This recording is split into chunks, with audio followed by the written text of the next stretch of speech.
Да, кое беше сега?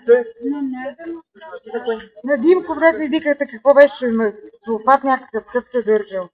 Това си запалката. Да не би за шипове да искате. Да, нещо казахте, заставите нещо, какъв сулфат някакъв казах. Магнезия. Магнезия. Да влиза в сулфат на костите.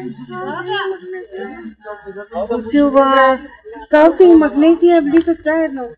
Защото само калций не може да се усвои. Трябва да е в съчетание с магнезия. Обаче като се приема през устата, в корема той се разрушава магнезия. Ако чрез кожата нищо му влияе. Ни стомахен сок. Добре. Ай.